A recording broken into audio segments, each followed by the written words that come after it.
Se dice que la historia la escriben los vencedores, pero en Iberoamérica, la historia la escribió alguien que era, al mismo tiempo, el vencedor y el vencido. Un hombre que llevaba en su diestra la pluma de Castilla y en su sangre el legado del sol An Gómez Suárez de Figueroa, a quien el mundo conocería como el Inca Garcilaso de la Vega. No fue un simple cronista, fue el primer hombre moderno en el sentido más estricto de la palabra, en aquel que, al verse fragmentado entre dos mundos, decidió no elegir ninguno, sino fundar uno nuevo. Hoy, en Crónicas Iberoamericanas, bajamos del pedestal al hombre para rescatar al símbolo. Es posible que la clave de nuestra futura unidad esté escrita en una obra de hace 400 años. Acompáñenme a descubrir por qué Garcilaso es el puente que aún nos sostiene. Para entender la autoridad de Garcilaso, debemos entender su origen. Nace en el Cusco en 1539.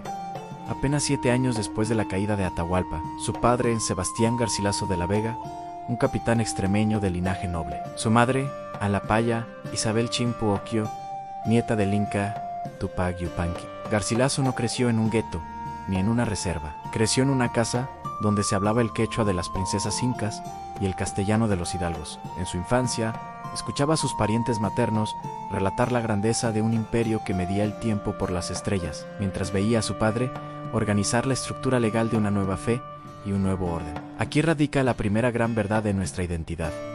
El mestizaje no fue un accidente marginal, fue el proyecto fundacional, a diferencia del modelo de factoría anglosajón, que segregaba y eliminaba. El modelo iberoamericano, con todas sus contradicciones y violencias, reconoció la humanidad del otro hasta el punto de fundirse con él. Garcilaso es la prueba de que el imperio no solo buscaba súbditos, sino hijos. A los 20 años, tras la muerte de su padre, y con una herencia modesta, Garcilaso emprende el viaje que definiría nuestra literatura. Cruza el Atlántico hacia la España peninsular. Imaginen por un momento lo que sintió aquel joven en Perú.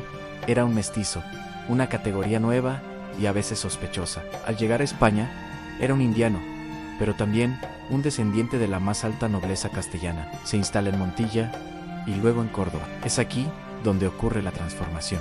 Garcilaso abraza su herencia española, combate en las guerras de las Alpujarras como capitán, honrando la espada de su padre. Pero su mente nunca abandona los Andes.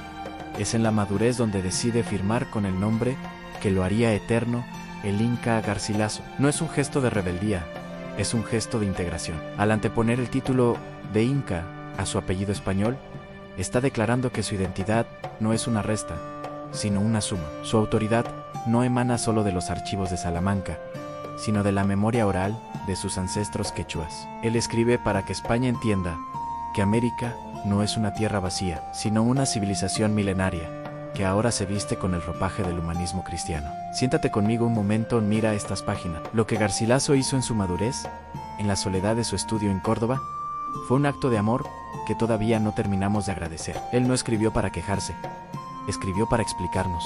Garcilaso se dio cuenta de que el idioma es la verdadera patria. Por eso, se propuso una tarea de gigantes en traducir la cosmovisión del imperio inca al lenguaje de la Europa renacentista. Nos enseñó que se podía ser profundamente católico y al mismo tiempo honrar al sol como una prefiguración de la luz divina. Él no veía una ruptura, veía una continuidad. Fíjate bien, amigo mío, en lo que esto significa para nosotros hoy. Garcilaso nos regaló la idea de que Iberoamérica no es un accidente de la historia, sino una obra maestra de la voluntad. Él argumentaba que el quechua y el castellano podían convivir en la misma frase, sin que ninguna palabra fuera esclava de la otra. Si él pudo unir esos dos universos en su propio corazón, que nos impide a nosotros, que compartimos la misma lengua y el mismo origen, caminar como un solo bloque frente al mundo. Su autoridad no viene de un decreto real, viene de la verdad biológica de nuestra unión. A veces, cuando camino por nuestras ciudades, siento un peso en el pecho.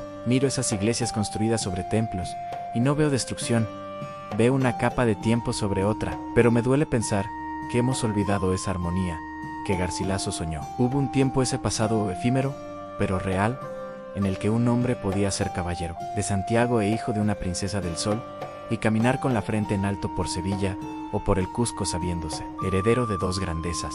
Fue un momento de luz, antes de que las fronteras modernas y los nacionalismos pequeños nos hicieran creer que somos extraños entre nosotros. Garcilaso murió el mismo año que Cervantes y Shakespeare, en 1616, Se fue sabiendo que su mundo, ese puente que él mismo había construido, empezaba a ser incomprendido. Pero no te cuento esto para que nos quedemos en la tristeza. Lo hago para que despiertes, porque ese pasado, aunque parezca lejano, vive en tu manera de hablar, en tu manera de entender la familia y en la forma en que miras el horizonte.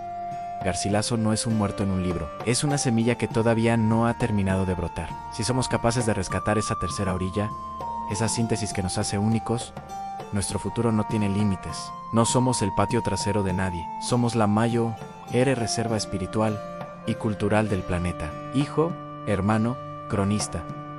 Recuerda esto, somos hijos de una unión eterna. El mundo espera que volvamos a hablar con una sola voz. Y cuando lo hagamos, Garcilaso, desde su rincón en la Catedral de Córdoba, por fin podrá decir que su mensaje llegó a puerto. ¿Y tú? ¿Sientes ese llamado en tu sangre?